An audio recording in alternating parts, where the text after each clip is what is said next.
Before we begin, I'd like you to consider not where you are, but how you are thinking.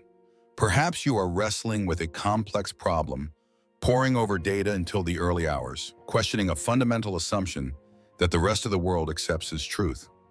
Or perhaps you lie awake, feeling the immense weight of a decision that goes against the prevailing consensus, a decision that could be seen as either genius or madness. This reflection is for you. I'm going to tell you about a time I was brought to a point of intellectual and emotional collapse. Not the sentimental tears of fiction, but the kind that erupt from a place of profound intellectual fracture. The kind that shatters your framework of the world so it can be rebuilt with greater clarity. The kind of vulnerability that figures in high finance or geopolitics are loath to admit, believing it signals of fatal weakness. They are mistaken. Most people believe strength is a matter of unwavering conviction, of never being wrong.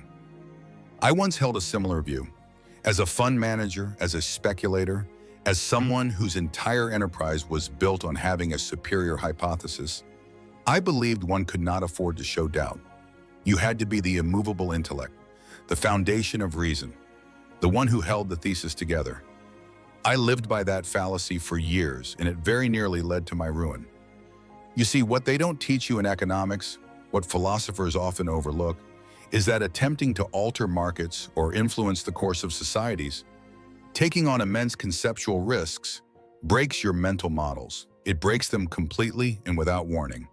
And if you are not prepared for this, if you believe success is the avoidance of being wrong, you will either retreat into dogma or become a caricature of the thinker you once were. Today, I wish to reflect on two moments where my intellectual and emotional foundations crumbled. Two moments I was forced to confront my own fallibility until there was nothing left but the raw truth. And how each of those moments did not simply make me a better investor. They made me more attuned to the flaws in human reasoning, more connected to my philosophy, and ultimately more effective in my pursuit of an open society. But first, let me ask you, when was the last time you allowed yourself to truly inhabit your own uncertainty? Not to manage it, not to rationalize it away, but to actually feel the discomfort of not knowing. Because that is where the real story begins. The first time I truly understood the sting of intellectual betrayal was in the autumn of 1987. I was the principal manager of the Quantum Fund. My theory of reflexivity had given me, I believed, a unique lens through which to view the markets. I thought the people around me, my senior partners and analysts, were my allies in deciphering the complex interplay between perception and reality. I was wrong. The market had been in a state of euphoria, a classic boom-bust pattern in the making. My theory indicated that the feedback loop was unsustainable and a crash was imminent. I had positioned the fund to profit from this eventual collapse. But in the days leading up to what would become Black Monday, a circle of my most trusted senior traders met without my knowledge. They did not stage a coup in the corporate sense. They orchestrated something far more subtle, a quiet rebellion against my thesis. Convinced I had become too bearish, too dogmatic, they began to unwind my short positions, believing they were saving the fund from my obsessive conviction. When the markets opened in New York that October morning and the collapse began, I discovered their actions. I was no longer in control of my own fund's core position. They had voted against my deepest convictions while I was finalizing my analysis. The official reason, whispered later, was a loss of confidence in my market feel. The real reason was that they thought my thesis was too radical, too risky. They wanted to play it safe, to follow the herd, even as it ran toward a cliff. I remember sitting in my office staring at the flashing red numbers on the screen, a screen that was supposed to vindicate my entire philosophical approach to markets. All my analysis, my theory of human fallibility, my grand vision of profiting from the market's irrationality, and I had been undermined from within. That is when the breakdown began. Not from the financial losses, though they were substantial. What broke me was the realization that the very people I had trained to see the world through my framework had used that training to bet against me. I had given everything to building this intellectual engine. I worked relentlessly, sacrificing personal time to refine my theories, believing we were on a shared intellectual journey. but they saw my conviction not as a guiding principle, but as an obstacle to be managed.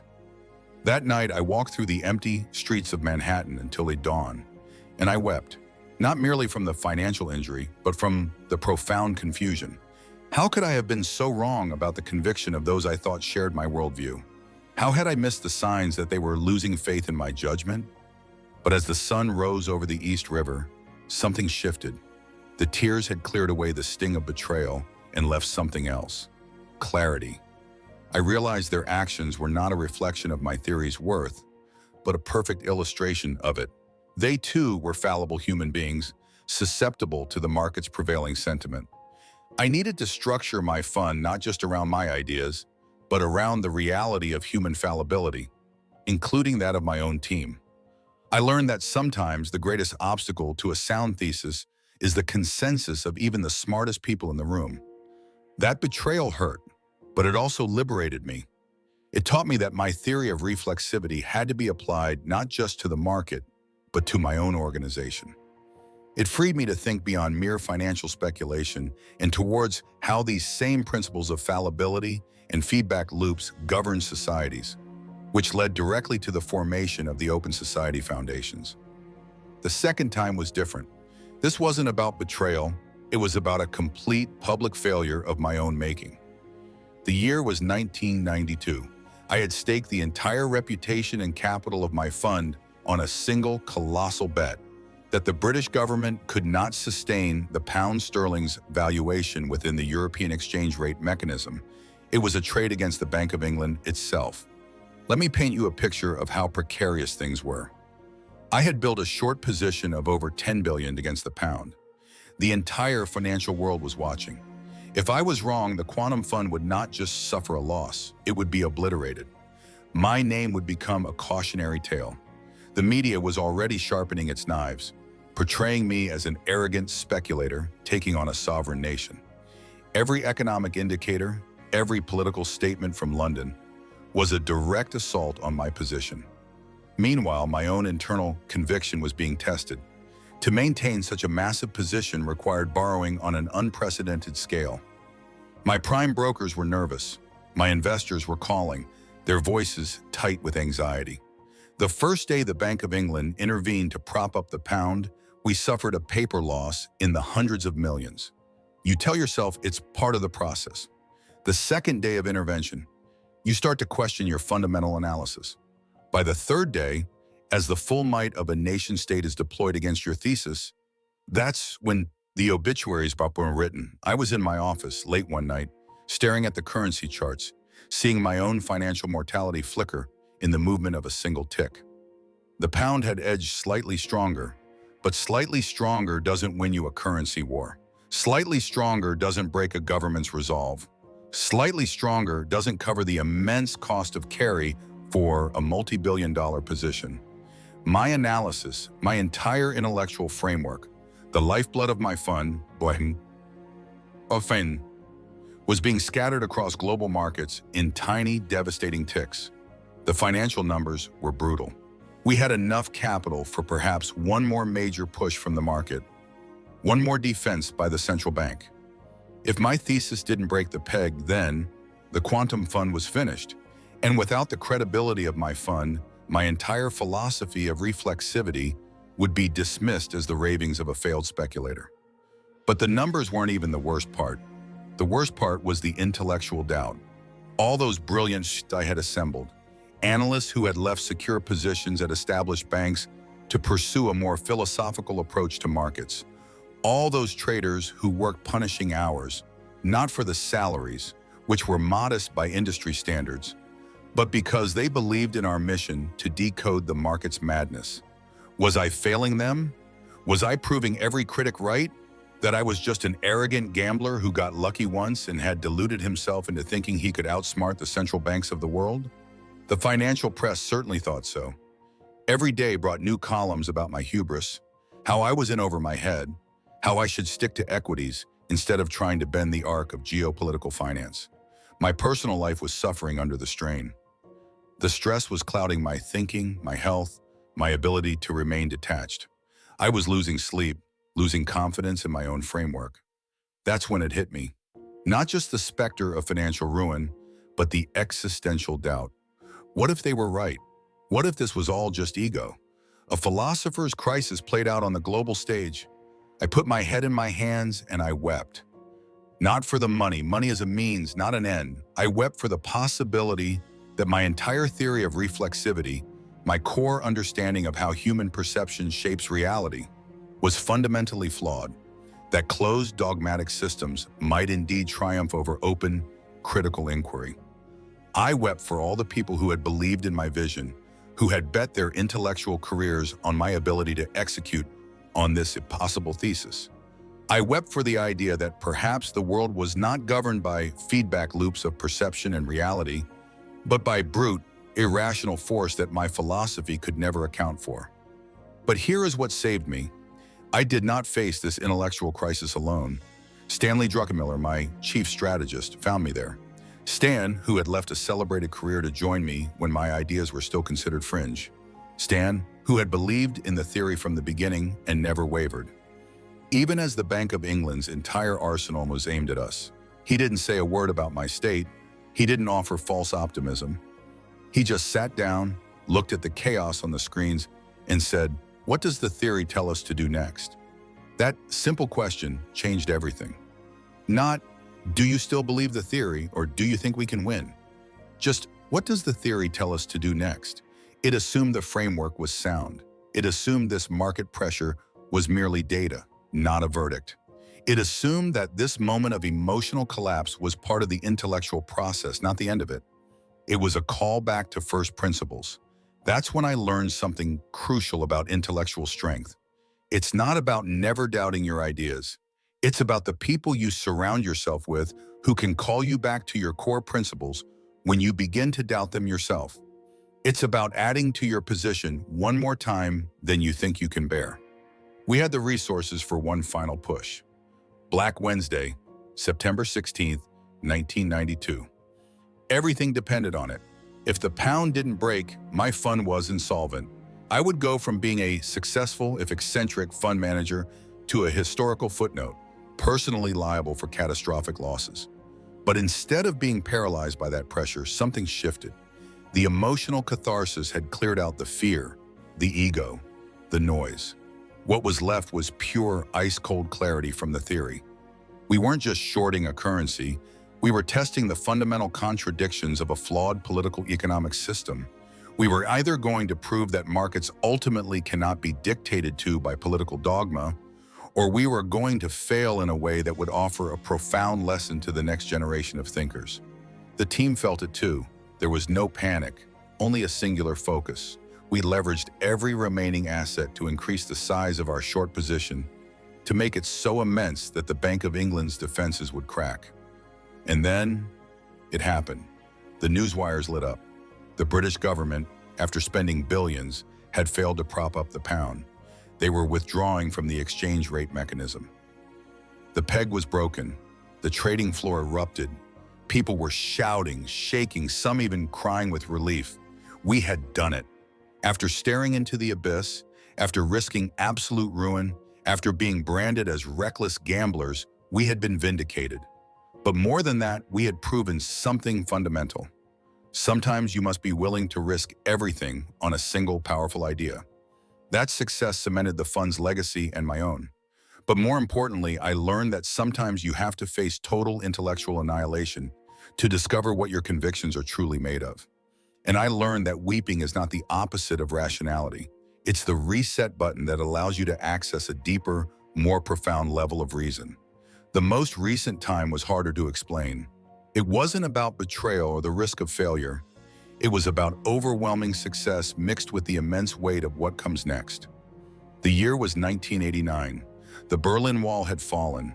For years, my Open Society foundations had been working quietly, supporting dissidents, funding independent publications, and fostering civil society in the closed, suffocating world of the Soviet bloc. It was an intellectual and philanthropic bet that the desire for freedom was a more powerful force than totalitarian control. I was watching the news reports from my office in New York, surrounded by the small team who had coordinated these efforts. These were people who had worked for years, often at great personal risk, to make this moment possible.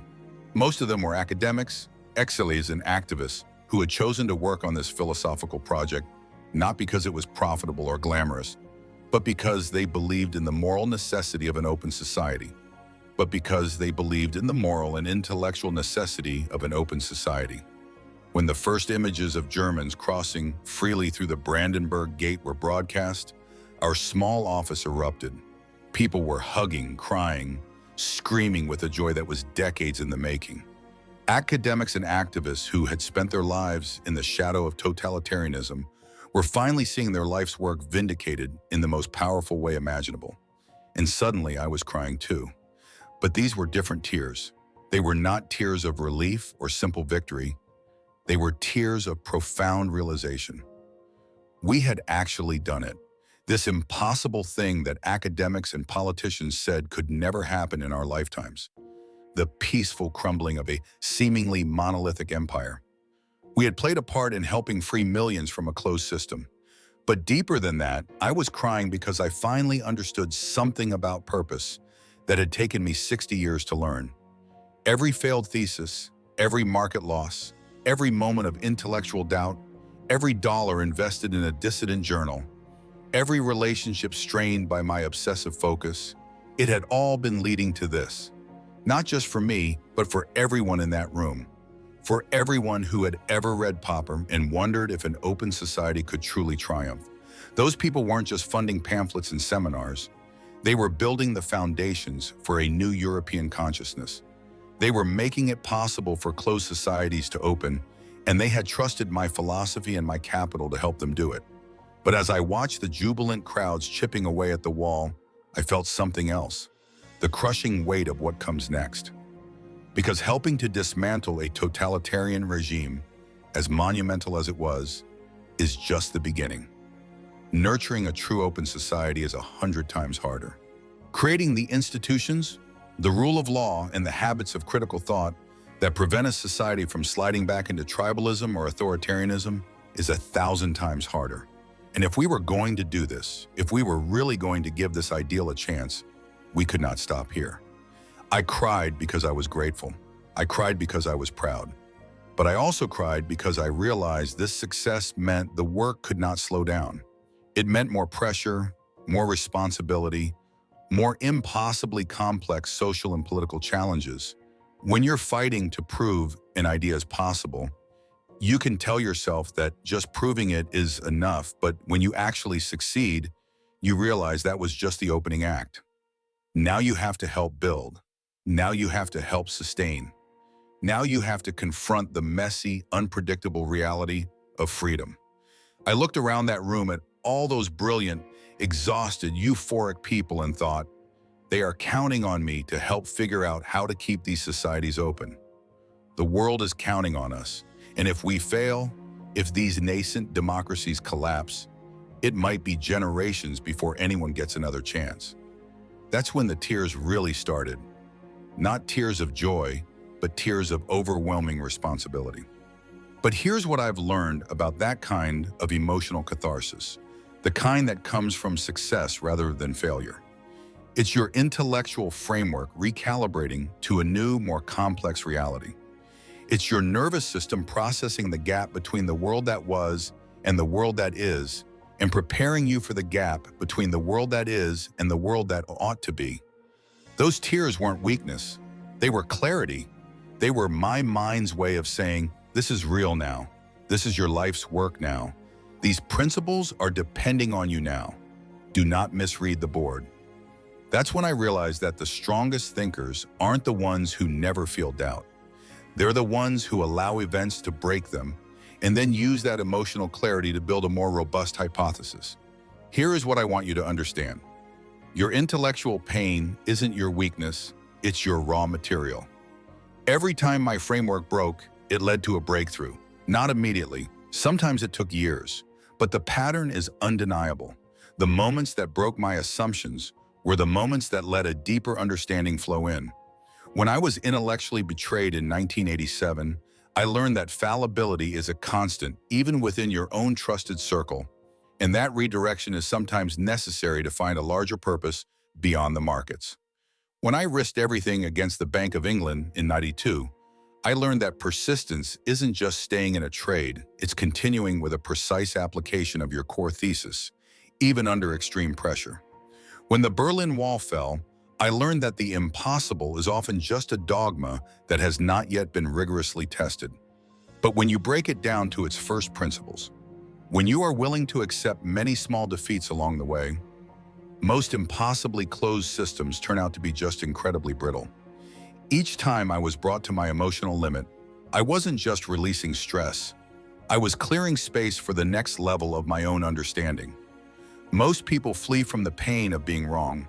They numb it with consensus thinking, distract from it with irrelevant data, or medicate it away with dogma. They treat a breakdown of their worldview as a mild malfunction instead of a feature of true learning. But pain is information. An emotional response to a flawed thesis is your system's way of processing overwhelming cognitive dissonance and preparing for a new paradigm. It is not a sign that something is wrong with you. It's a sign that your understanding of the world is changing. When you resist this process, when you try to push through intellectual overwhelm without processing it, you don't get stronger. You get more rigid. And there's a difference. Strength is intellectual flexibility. It bends to new evidence without breaking. It adapts to new realities while maintaining core principles. Rigidity is intellectual brittleness. It seems tough until it encounters a fact it cannot handle, and then it shatters completely. I've seen many fund managers try to be rigid instead of strong. They bottle up their doubts, ignore disconfirming evidence, and burn themselves out trying to prove a failed thesis right.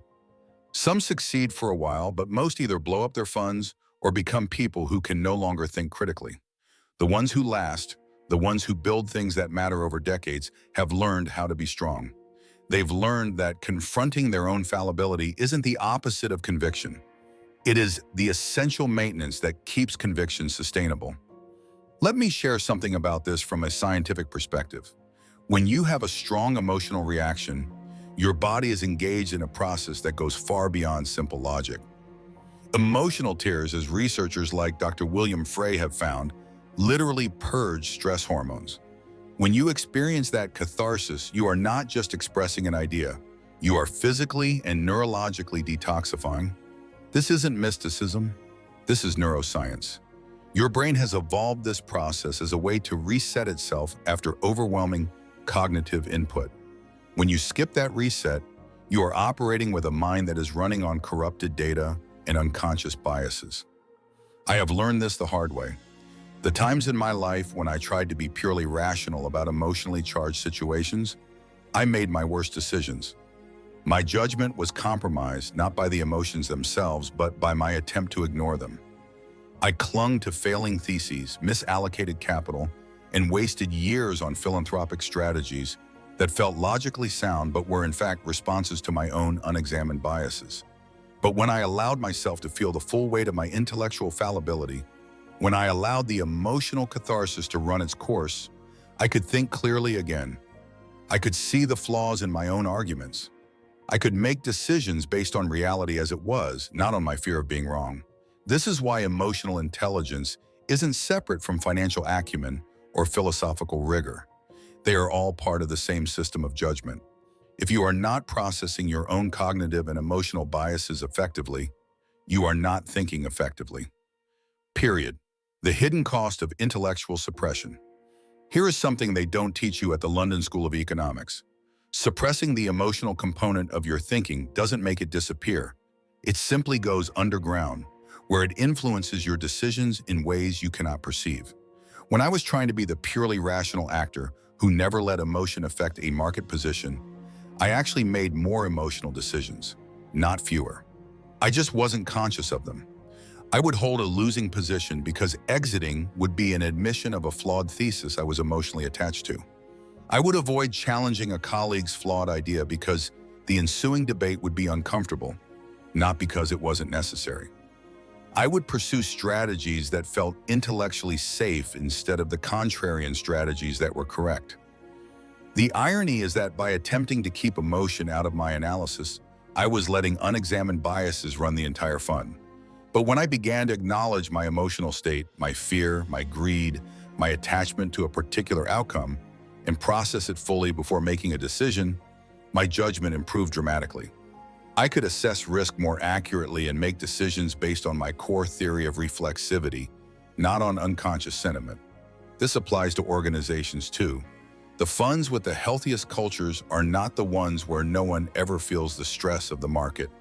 They are the ones where analysts can express uncertainty or admit a mistake appropriately, process the feedback, and then align around a stronger, shared thesis. At my fund and my foundations, we've learned that intellectual problems often have emotional components. When an analyst is afraid to admit they are stuck, when a team is too proud to liquidate a failed position, when a leader is too ego-invested in a particular geopolitical forecast, those emotional dynamics create catastrophic intellectual failures. But when people feel safe to be honest about their fallibility, they solve problems faster and build more resilient portfolios and strategies. So if you are going through something that feels like it is shattering your worldview, let me tell you something. You are not broken. You are breaking open. The question isn't whether you will face overwhelming intellectual challenges. You will. The question is, will you let them close you into dogma or crack you open to a new level of understanding? Because here is the secret about this kind of emotional release. It's not the end of your intellectual strength. It's the beginning of your intellectual authenticity. When you stop pretending you are unaffected, when you stop performing certainty, when you let yourself feel what you actually feel about being wrong, that's when you can respond to reality instead of reacting to your fears about it. I'm not telling you to be more emotional. I'm telling you that when your deepest convictions bring you to your knees, don't be ashamed, be present.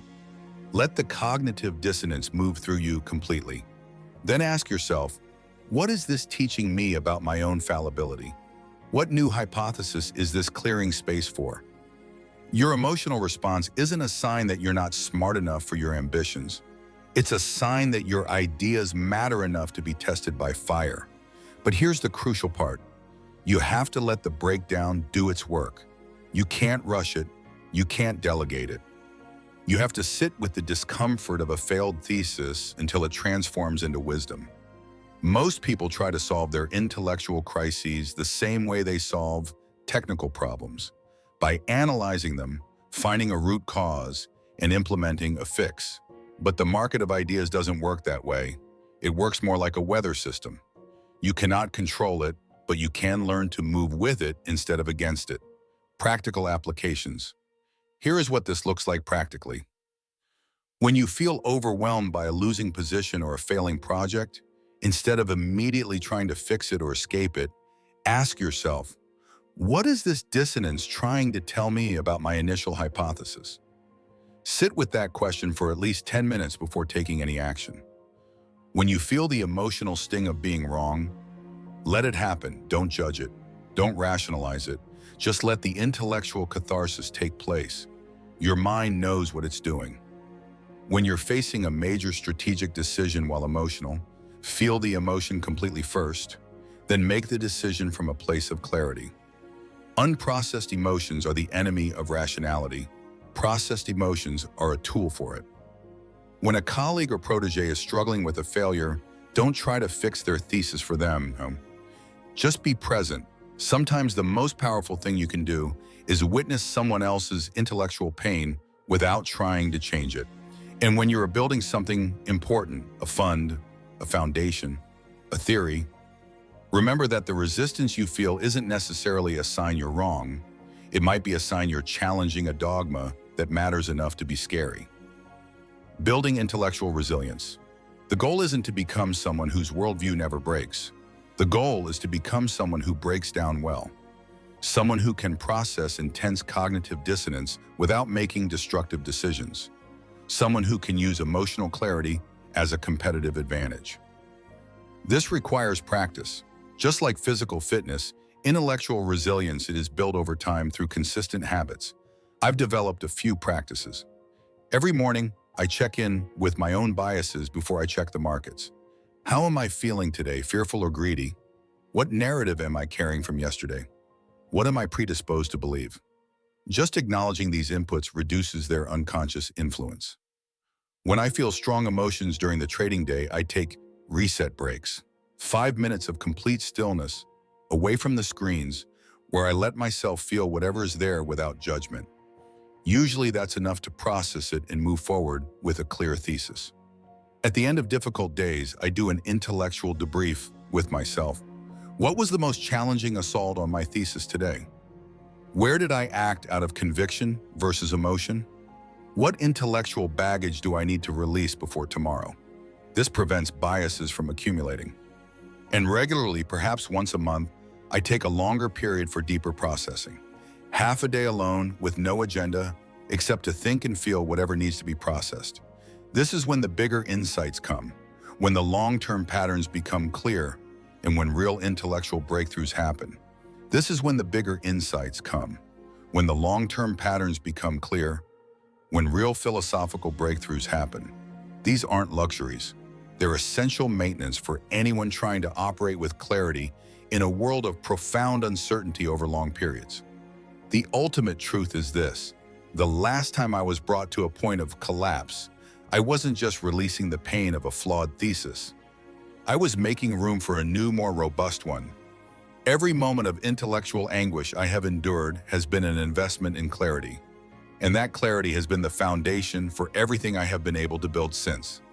My Open Society foundations exist because I processed the intellectual betrayal of 1987 and decided to build something where I could apply my philosophy of fallibility directly to the world, beyond the narrow confines of the market. My success in breaking the Bank of England exists because I wept over the potential ruin of my fund, processed that fear, and decided that humanity's progress toward open global markets was more important than my personal risk. The longevity and global reach of my work exists because I wept over the weight of responsibility after the fall of communism and decided that the only way to handle that weight was to empower thousands of capable individuals on the ground. Your intellectual breakdown might be your philosophical breakthrough in disguise, but only if you let it break you open instead of closing you into dogma. The strongest thinkers I know aren't the ones who are never wrong. They're the ones whose hypotheses are proven false regularly, who process that failure completely, and then use that clarity to build a better model of the world. They're the ones who understand that emotions aren't obstacles to reason. They are data to be integrated into a fuller understanding of reality. They're the ones who have learned that an emotional collapse isn't the opposite of intellectual strength. It's intellectual honesty in its most raw and potent form. So I ask you, what new possibility is your cognitive dissonance making room for? Reflect on this. And remember, the goal isn't to never be wrong. The goal is to keep reassessing your view of the world, emerging each time with more wisdom than you had before. Your moments of doubt are not your weakness. They are your strength in its most authentic form.